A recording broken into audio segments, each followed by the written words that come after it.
around, so hey. Mr. Allen will have coffee here in about 5 minutes. Okay. He figured it out. Hey. Team effort, team effort. There you go. Oh, Mrs. Twine, you drinking coffee too? No, I do not. Okay, No. I don't either. I bring my own tea. Because they don't have a tea Okay, machine. seeing that we're supposedly 6 minutes late here, now, who's doing who kicks us on so we're public? You're live. You're live, okay. Thank you, okay. So, being alive, Dr. Tomeo's alive, and you're telling me I'm live, so hey, I'm okay. So, You're doing good.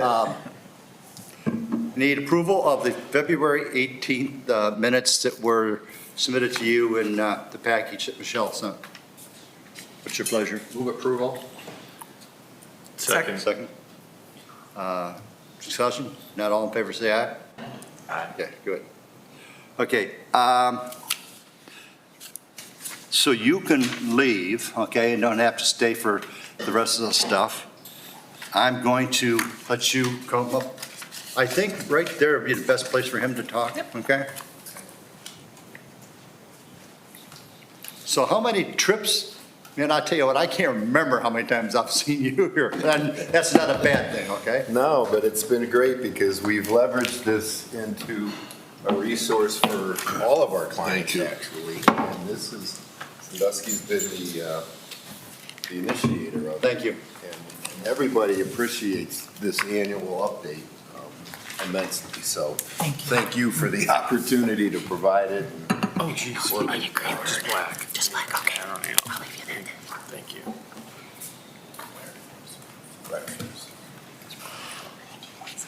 Yeah, because how long have you been working with the city? Oh, goodness. It's been almost 30 years now. I'm gonna date myself.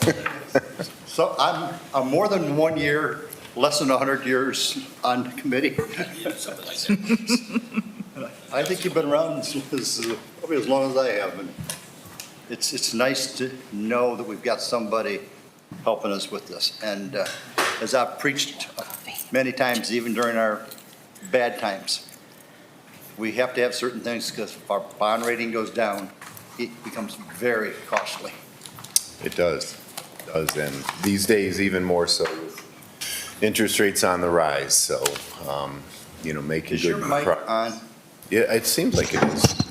Kind of hear myself. Yeah. It's picking you up better now. Okay. Okay. Good. Good. Well, again, thanks for having me here this morning.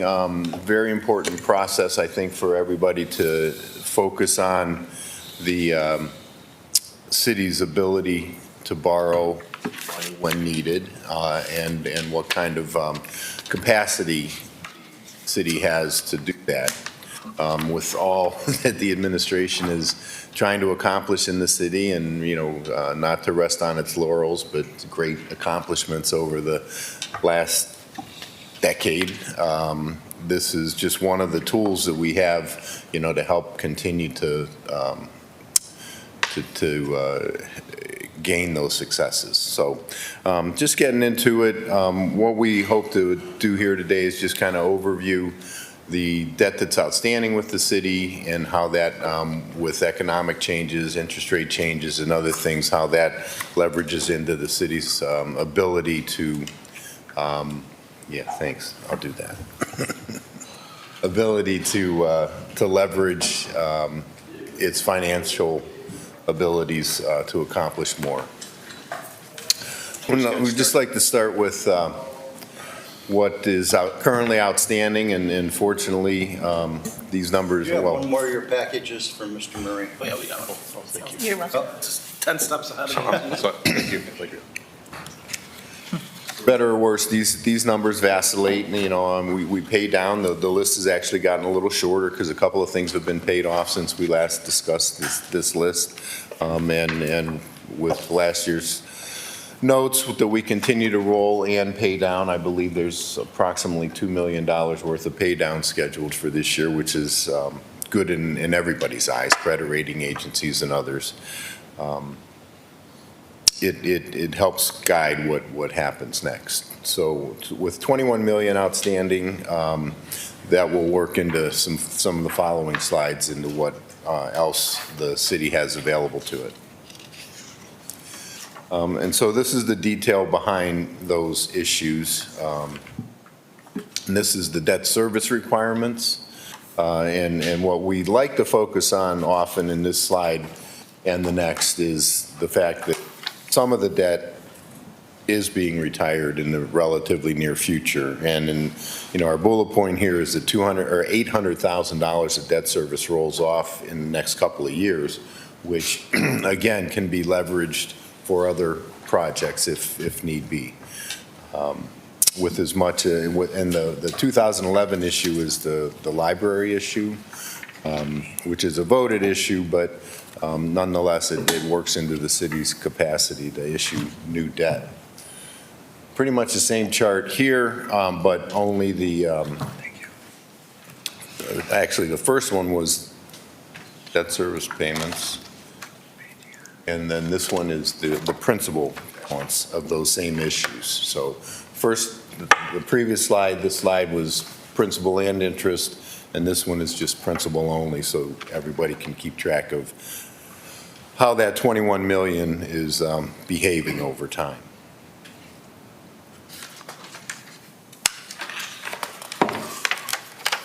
Then this is the slide where the rubber kind of hits the road in the city's credit limits. There's two limitations, just to remind everybody. There's a direct debt limit and an indirect debt limit. The direct debt limit, which is pictured here, is calculated on assessed valuation, and which is, as a matter of fact, we'll get into it in a minute, been on the rise, which helps the credit limit of the city rise as well. We are up to $515 million in assessed valuation, and that is, just to put it into perspective, just when we did this 2 years ago, it was $475 million. So we're up, what's that, 30 million, which again has an impact on increasing the debt limitations. In fact, that same comparison here, what we're showing here at the very bottom of the chart is a 19.8, almost $19.9 million of debt service capacity, of debt issuance capacity without a vote or some other revenue source being pledged to support debt. Just a couple of years ago, that was, two years ago, that was 14 million. So that number's up 5 million thanks to debt retiring and assessed valuation going up. And so of the two debt limitations, direct and indirect, the law says you have to rely on the most restrictive debt limitation. So on the next page here, the indirect debt limit shows that we could actually borrow based on available debt service of $2.5 million. That could be leveraged at today's interest rates into $33 million of debt. But since the direct debt limit is only $19.9 million, that's the most restrictive one. So that's the one we have to focus on, is the 19.9.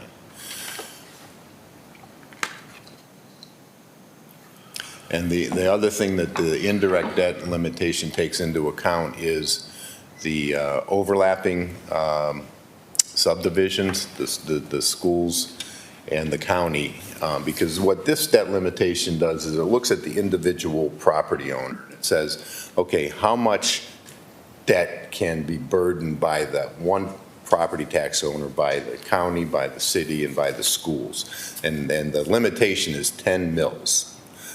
10 mils of that 515 million. So this debt limitation is looks at the individual, and again, it works out to being available $3 million in annual debt service, so payments that could be made on debt, which at today's interest rates, we have extrapolated it into a $33 million capacity.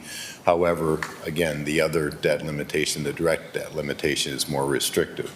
What we try to do with this one is, even though we show $3 million as of available remaining millage for that 10 mills, we also recommend that we set aside philosophically 1 mil for emergency. So, let's not run up the debt limit so that if there's an emergency, we have no other ability to borrow. So that we reduce the available millage by law from 5.9 mils to 4.9 mils just as a reserve. And there's nothing statutory about that. That's just a good financial practice and then we try to just remind everybody that that's one of our goals in presenting this information, is that sort of conservancy and conservative attitude towards looking at these debt limitations.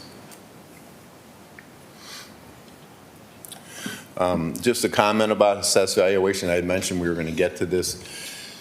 It's been on the rise. The last evaluation was very productive.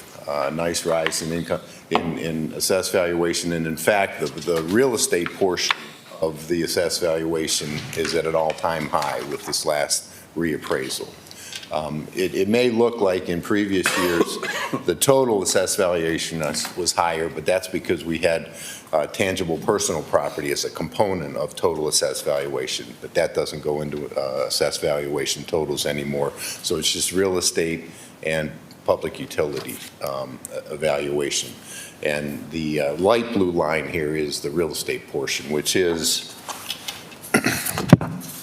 as of this year, 483 million of the 515.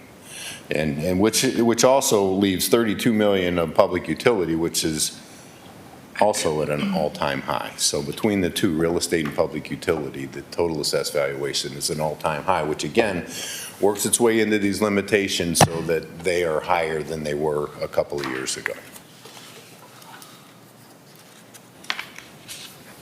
Any questions on the limitations? I guess, having heard your presentation, very good presentation for a number of years, all the way back to when Mr. Murray and I were trying to decide who was going to turn the lights out the last recession. It obviously we're going in the right direction. But you see a lot of cities and villages and counties. How do we compare with our debt service opposed to any other cities approximately our size? Yeah, it's right in the sweet spot of all the other communities that we deal with, which is mainly all the way across northern Ohio and pretty much down to Columbus. And it's really kind of boils down now to the credit rating, okay? And we have a very good credit rating, and it's been maintained, and Moody's looks at it very closely, and that's one of their determining factors in the credit rating is how much debt is burdening the city, and they find it to be moderate, so it's right in the average. If our credit rating went down even just the next level, the cost Well, would be. Yeah, well, I'll show you here in a Okay, couple I'm minutes. sorry, I didn't No, want- I don't mean to jump get in. it, you're not getting ahead of it, but interest rates Right. are key to that answer in that question, okay? Because the better the rating, the lower your interest rates. Sure. But if interest rates are really, really low, a credit rating change might have a lot less impact than if interest rates are higher. Well, I guess that's where I was going. Yeah. Let's face it, interest rates are, but again, I don't want to steal your show. So No, I'll let you- that's okay. Let's get into it. Here's one of my favorite charts. This shows, it's 1980, the history of municipal tax exempt bond rates. This is a gauge of 20-year bonds, and Al, you and I are around long enough to remember the 80s when I had a variable rate mortgage for 16%. But what I think is important by this is even though over the last 12 months we are right this week at a one-year high for interest rates, but if you look at it historically, we are still at relatively low interest rates. So even back to the early 2000s, we were more around 5% on interest rates, and right now that 20-year rate is at 357, which ironically, that's a 20-year rate kind of generally throughout the country. That's actually the rate however, that we just got on Tuesday with an Avon Lake issue that we did that was only 15 years. So again, a little bit of variability in the rates, but the point is we're still at relatively low rates. Not a bad time. The really nice thing is I was thinking about today was, you know, we issued some debt in 2020 and 2021 at very, very low rates. So we should be happy that we're in the books with those transactions. And yet, you know, we do see some increases in the interest rates currently, although it seems like with the Fed's 0.75% interest rate increase, it stabilized things. In fact, general indices in the market have fallen considerably since the Fed took that action last week. So we're seeing stability. We've heard in other articles where we're seeing that by the end of next year, by the end of 2023, they really do expect to see rates come back down. Probably not to the lows that we've seen, but better than they are today. Just a couple other rates. This just kind of gives you a sense of how rates have escalated. So this is what everybody kind of hears about in the news and reads about in different articles. Oh my gosh, the sky is falling, rates are going up. But again, if we go back to the previous slide, yeah, they're going up, but they're still relatively low. So this just kind of shows how steep rates have risen and how quickly. But you also see in, you know, that they're volatile, that they have drops and then they increase and they come back down again. And this one just, again, kind of emphasizes the position we're in right now. Just a year ago, short-term rates, what we would have hoped to get for our notes in September were just 0.11%, so almost zero for a one-year note, and now they're almost 2%. So yes, they have gone up, but relative to history, they're not over the top. Yeah, because Michelle, next time we have to go out for a note would be when? We have an October 1st renewal. I'm sorry. October 1st of this year. So what do you?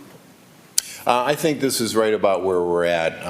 We've seen a number of note issues done. We just did one for Fremont a couple of weeks ago. It was right in this range. Another one for Elyria, same thing. So, and then now that they're at the place that they are, we feel like they're fairly stable here. So we're probably going to see about 2% on that note. Again, one-year note for 2%, the 20-year bond at 3.5% to 4%. So that's the nice thing about staying in notes, is that interest cost is low, and we've ridden that wave pretty well over the last few years when rates were really low. So, you know, now it's 2% is almost free money too. my point exactly. Yeah, yeah.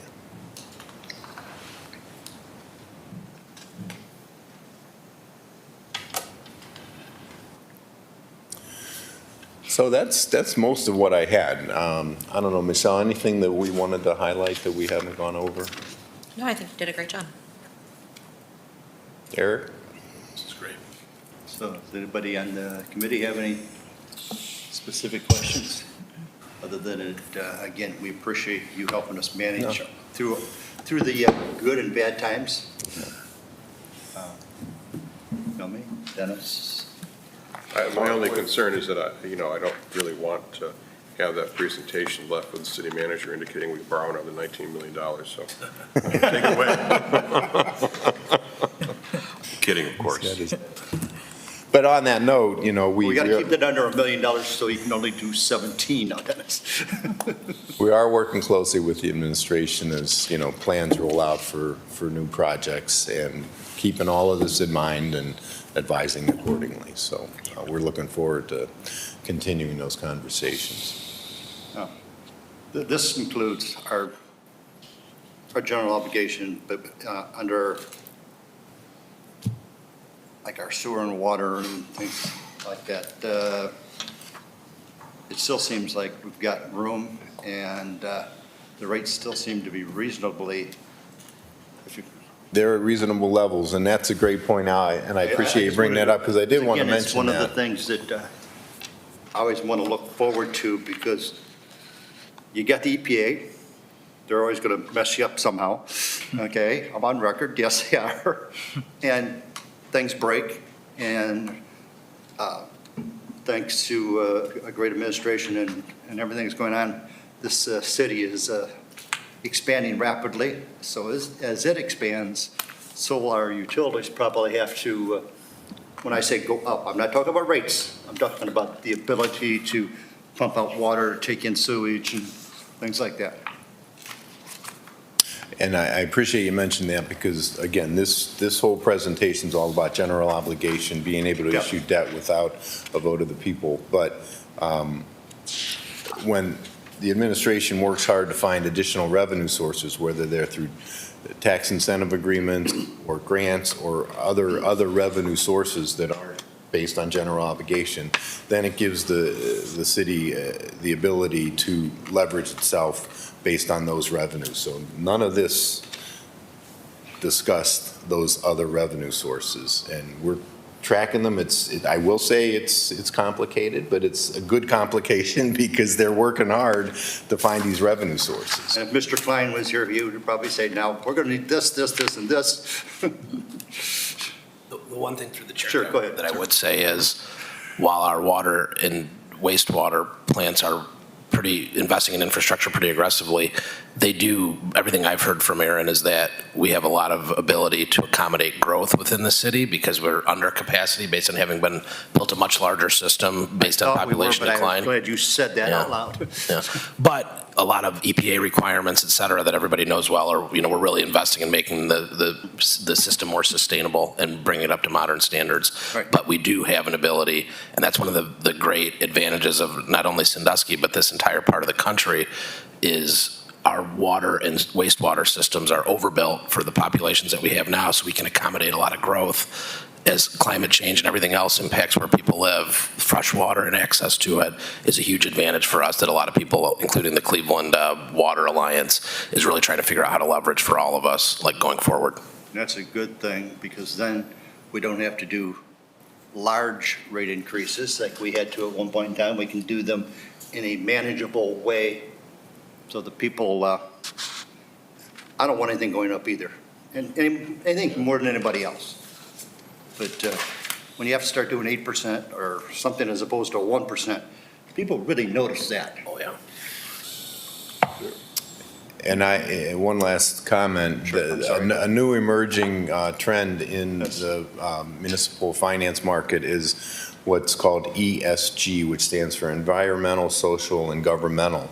And those are risks that the rating agencies and others in the industry, investors, are beginning to be concerned about.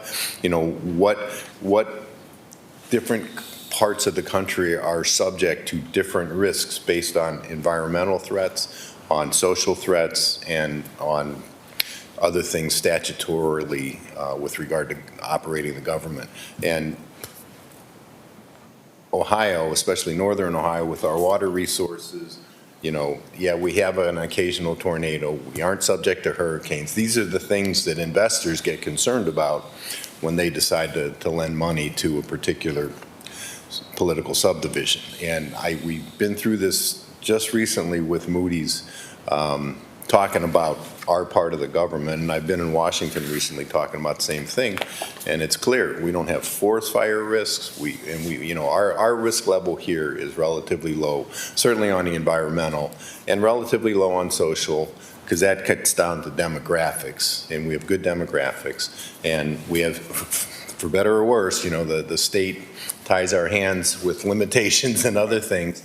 But those all work into the governmental assessment, which is also very positive, low risk for this part of the country. So you'll be seeing more about ESG over time. Because that's going to actually has to be part of our audit from now on.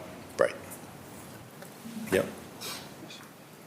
Good. Again, not monopolizing, but again, what other trains do you see coming down the track? Thanks for bringing up the USG. What else do you see that we just might want to tuck in the back of our minds in the next 3 to 5 years, and I know it's hard to look out that far, but it's going to move very quickly. It is, and, I think the essence of this presentation is, provides a basis for what to watch, watch our ability to borrow, make sure that things don't encroach on it, that shouldn't be encroaching on it, or if there's something unforeseen that encroaches on it, we adjust accordingly. But as far as other things, I mean, we are, the gorilla in the room is our friends at Cedar Fair, and they're doing well, and as long as they continue to do well, obviously the area thrives. And they're very generous in working with the communities. We work with them throughout the county on a number of issues, and we appreciate their consideration and generosity. But I'm preaching to the choir, I know. As long as we keep those great relations with Cedar Fair, I think we're in good shape. Okay, Eric, your pressure just got put on you.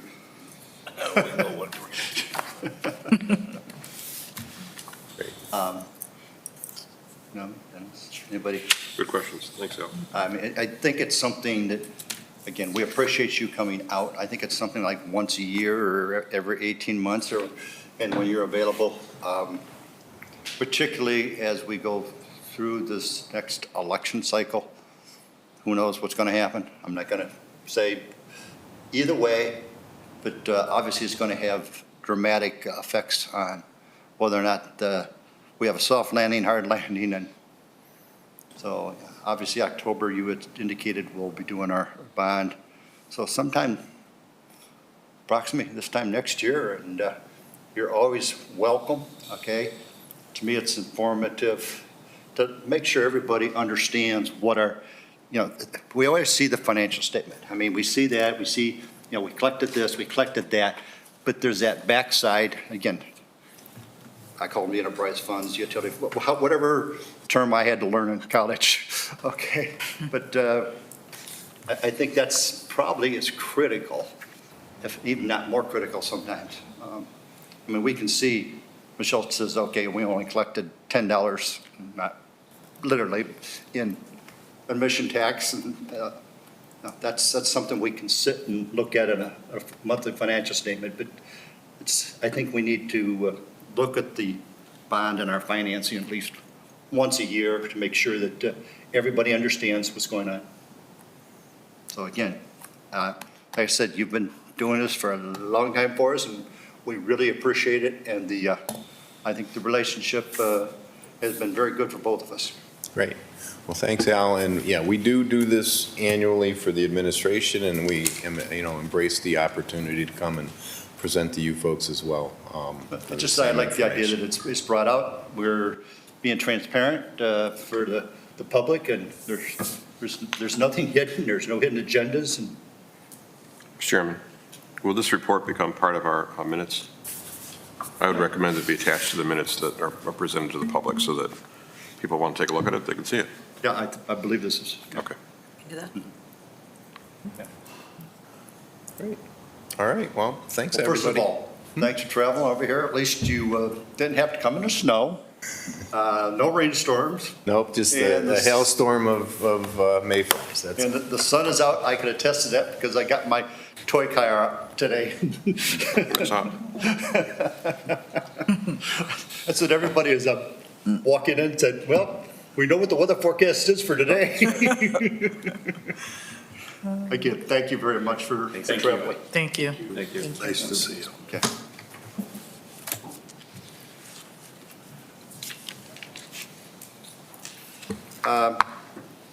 The May financial review, you want to just do a high level, and then we got the 9 million, if I remember correctly, Correct.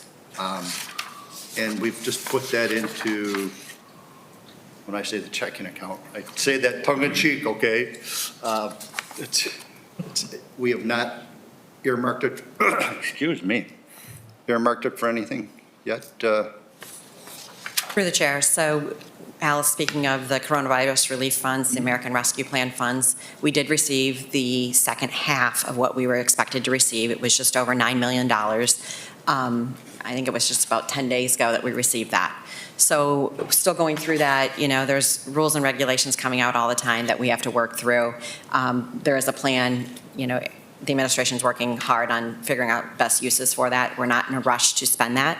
We have until the end of 2024 to earmark those funds. So as new things arise, we'll make sure, those needs are taken care of. So it's sitting in a separate fund. It cannot be used with, for anything as far as the general fund. It has to be specific I to have a the. simple question. It's something one of the other organizations that I sit on the board. So we've got $9 million that has come in for our coffers somewhere. Now, do we have the ability to, I know we're getting next to nothing out there in the interest market, but it's going up a little bit. Do we have the ability to, when I say invest, I'm make sure that comes out very carefully. Do we have the ability to put it in any, like in a financial institution, do a Cedars program, Star Ohio, or what have you? Absolutely, and we do that, and that's where Eric and I work together, trying to figure out timing of when those monies will be needed to be expended. We have Because instant access to most of that stuff, or pretty close. correct. And what kind of a rate are we getting approximately? So Meters Investment Firm is working with us at this point. The it was $9,045,000 that we got for the second half of those stimulus dollars. Those funds are sitting there until we work through the timing issue on when we expect to need those funds, because I don't want to have them obligated for a longer period of time. So they're at Star Ohio for the moment. Okay, So they are earning interest, and that interest goes back to the general fund. It does not have to go back to the stimulus yeah, fund. that's general fund money that, I get. Correct. So just to touch quickly on the May financials, we have seen an increase in revenue in May. I want to touch on the majority of that increase was due to income tax revenue. Wanted to circle back. We talked last year, you guys gave the approval to do the administrative subpoena program where Rita sent out the administrative subpoenas. It only cost us $1 for those to send out a letter to each person that was delinquent.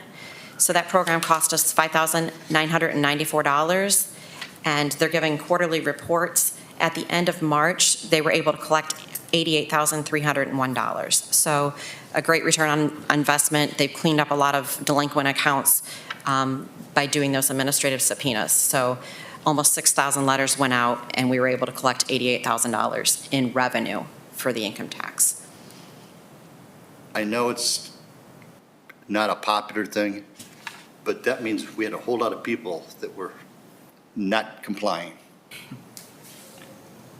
Correct. And, we can look at it. I don't think it's something we want to do every year, but we saw a good return on investment for this subpoena program. We can look at it in the future, but there was a lot of delinquency for a lot of different years that got cleaned up through that program. And some of them were, people really didn't need to file, but they needed to know that they moved out of the community. A lot of cleanup went out with those letters too. So it was a great program. Mr. Chairman, was that program clipped by the General Assembly? But there was talk about limiting the ability to send those subpoenas. I don't know if that got passed or not. Do you know? Not heard anything about that. Okay. So this was a program that we did last year in 2021. I can follow up on that.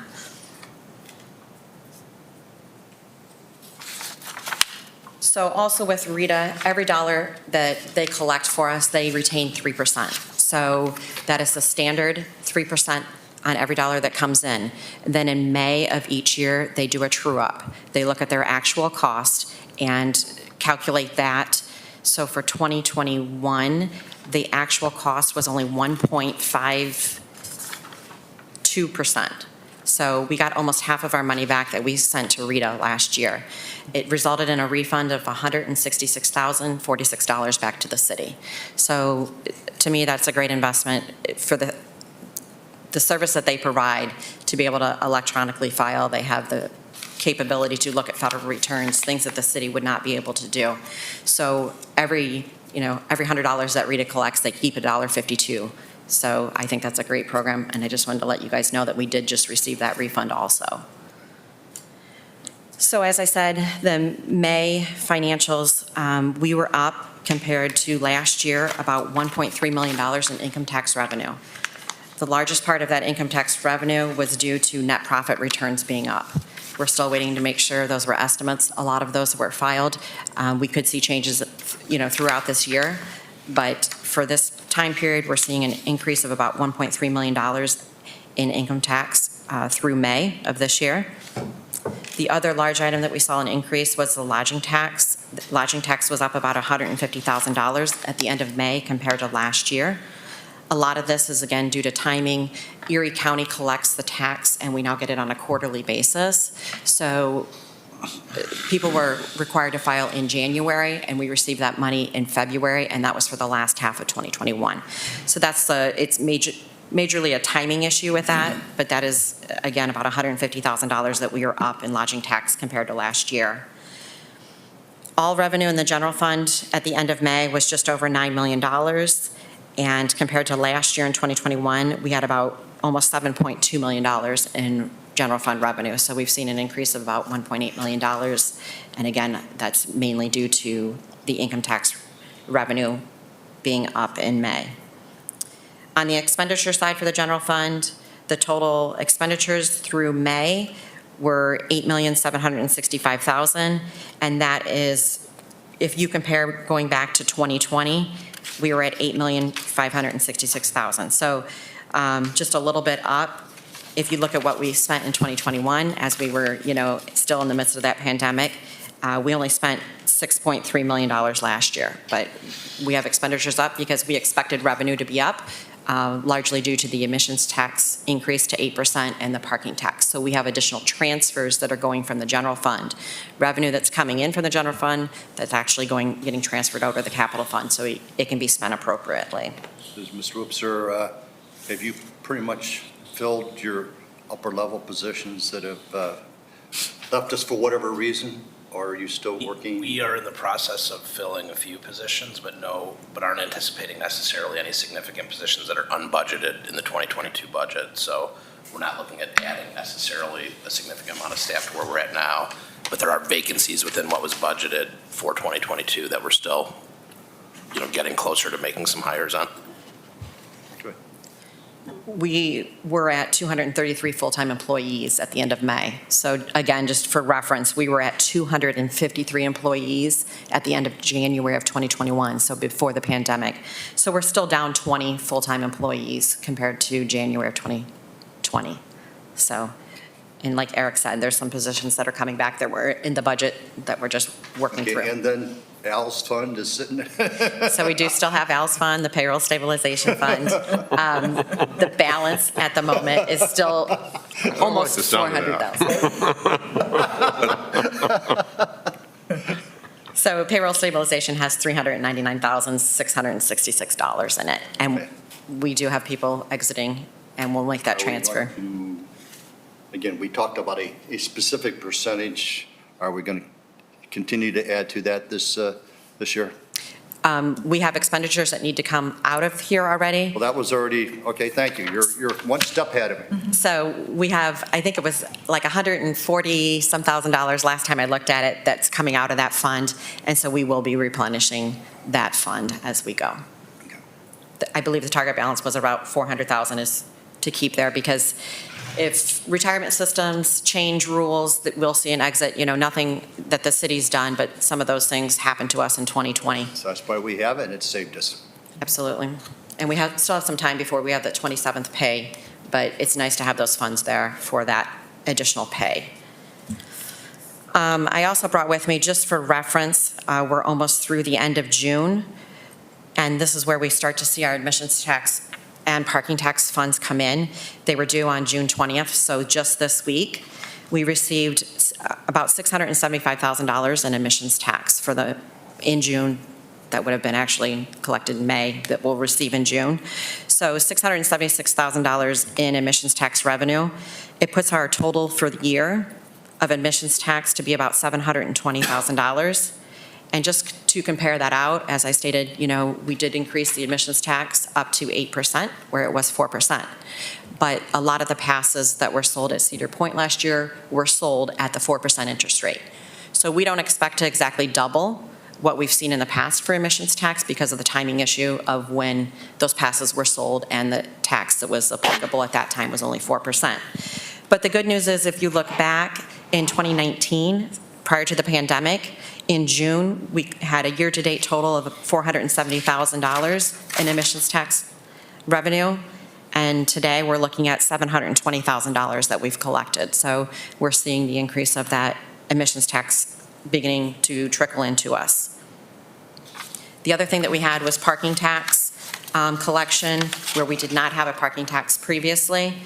Right now, in June, we're almost at $50,000 that we've collected. It's $49,600 that we've collected in parking tax funds, and that was additional revenue that was just brought in starting in January of 2022. I know I'm going to regret this question.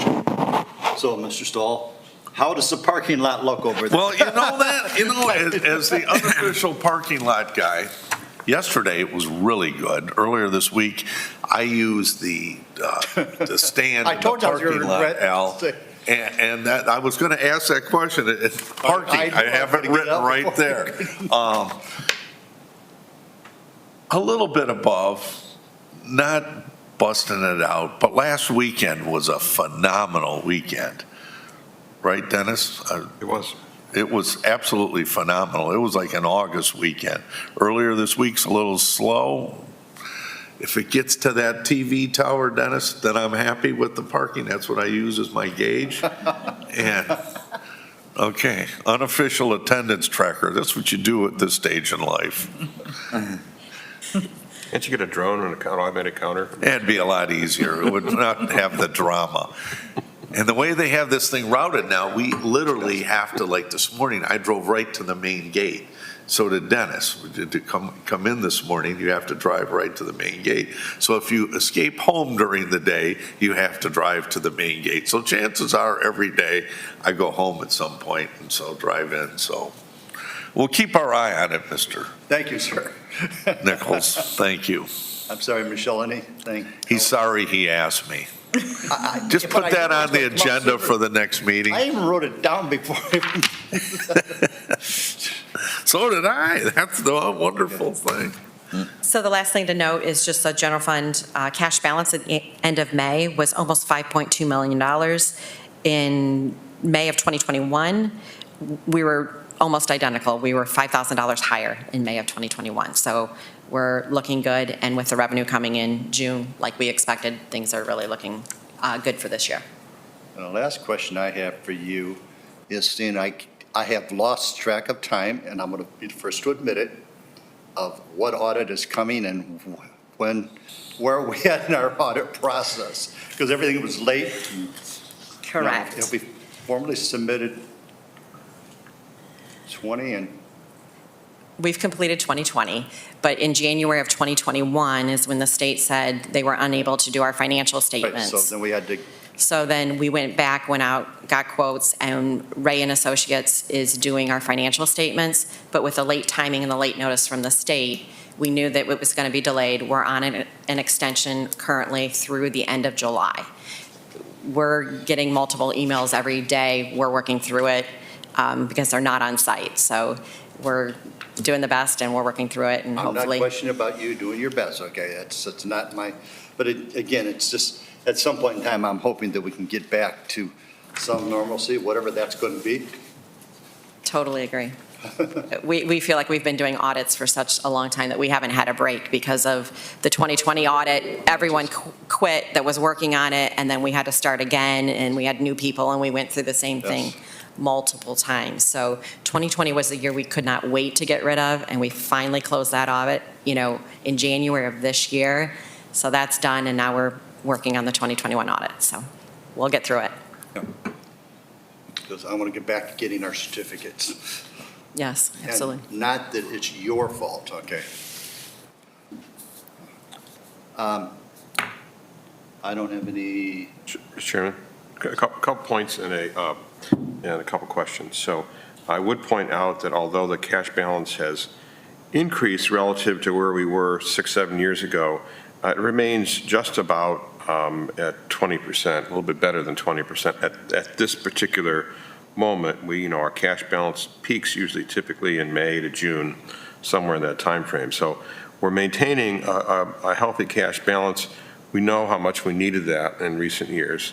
It's larger now, but for the public listening in, I think it's important to understand it's still relatively about the same size relative to our expenditures. So that's what's important. That's how it has to be measured. It's still around 20%. The other concern that I have, and then I have a request to make too, the concern I have is the continued, what is a collapse of municipal court revenues. It's a great concern. As recently as 2018, it had revenues at this point in the year of $428,000. It's down to $322,000. I just don't understand where all that's going. I know you have conversations with the court, but that's concerning. And if that continues to drop, I think we need to take a look at, what we can do in terms of reining in some of their expenditures, because those have to balance, and they can't continue to, dip into funds that they have available, because it's just not a sustainable model. I don't know if you have any insights on that, or. I do, through the chair to the committee. We've had talks with the court, and they did see a large increase in tickets generated from Bike Week. So it was a great event, and, unfortunately, somebody's getting a ticket for the revenue. So they expect a large increase when those citations are paid. They are monitoring it, and we do look at their expenditures, and you are correct. We're balancing it by them pulling funds out of their municipal probation fund to make sure their expenditures and their revenue are meeting. They are not replacing an employee at this point, somebody that left. So they're watching their expenditures, but yes, we have conversations, and I know it's a difficult conversation when you're dealing with the court, because they don't have a way to really generate their own revenue. They're relying on the citations that are going out. So during COVID, obviously, they saw a great decrease, but I think eventually we're working through those relationships and getting that revenue and those citations back to pre-pandemic levels, hopefully. And as far as their expenditures go, I agree. We'll continue to monitor their expenditures, but I'm not going to tell the judge, exactly what he can do, but we're going to have those conversations and see what we can work out. The commission will at some point, if this nonsense doesn't stop. I mean, they're off a full third of their revenues from pre-COVID. I realize we're not totally out of COVID, but I mean, there's been inflation since then, and I think from what I remember, our officers are back to ticketing at about the same levels as before. I may be mistaken about that, but I don't know what's going on there, but there's something wrong, and we need to keep an eye on that. So it's very troubling to me. The other thing that I would ask for some consideration of Michelle and Sally is, I think some of this information over time, going back to 2017, I think the ability to look at some of this on a charted basis would be helpful, so that we could see the relative movement of income and expenses. I just think that you can understand a lot of those relative relationships if they're charted out. So I'd just ask you to give some consideration to that. Happy to have a meeting and talk about what maybe I think would be helpful, but I just think that that's maybe a good place to take these presentations. It'll be more visual. Yes. I think we can see it in a snapshot, if I can use that term, as opposed to, again, one of those constant pain in the asses, so, get into the numbers. So. That's a great suggestion. And the court, for 23 years, didn't reconcile, so at least I'm happy that they at least reconcile their account now. So. We got dinged every year. I'm sorry? We got written up every year because it didn't. But again, if they're writing the same, our safety director may be able to answer that. If they're writing approximately the same tickets, I mean, that should be generating, there's a disconnect from the number to what I'm hearing about the tickets, okay? So I don't know what that disconnect is, but I think that's where you're going, Dennis. Mm-hmm. Yes.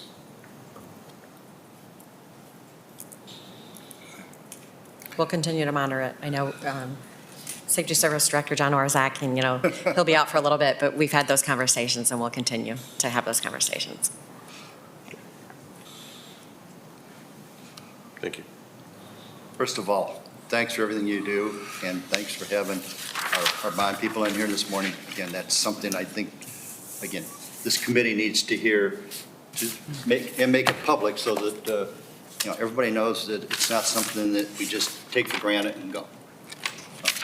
Having said that,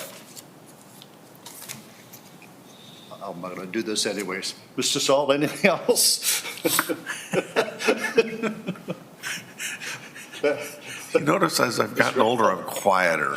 Thank you for your compliments. Anything else that you have? I don't. Okay. Nothing further. Mr. Murray? Yeah.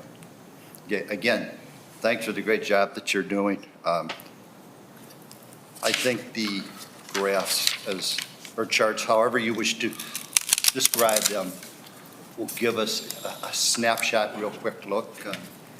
In other words, if we had one on the court today to see how it had gone up and down, I think he'd have seen it.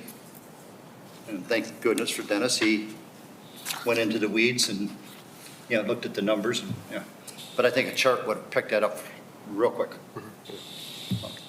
I'll remind everybody, the next meeting is September 16th. You didn't do public participation. Pardon? You didn't do public participation. Yeah, I gotta, next one, okay. I don't think there's anybody in the public out there. But is there anybody in the public? And Mr. Allen, if you ask a question, I'm gonna make Dad answer. We do have an admissions expert here as a guest. Okay. He works in admissions. He collects some of those taxes, correct? So do you have any commentary as it pertains to attendance and parking lot forecast or anything? I think you just embarrassed yourself. But he does work in admissions and guest services. Okay. And I have to get him there Eric, at thank you for 9:30. what job you're doing. No wonder who the kid was. And just keep moving this city forward. It's doing great. I'll make a motion to adjourn. I'll second it. Second? Yep. We are Here adjourned. for a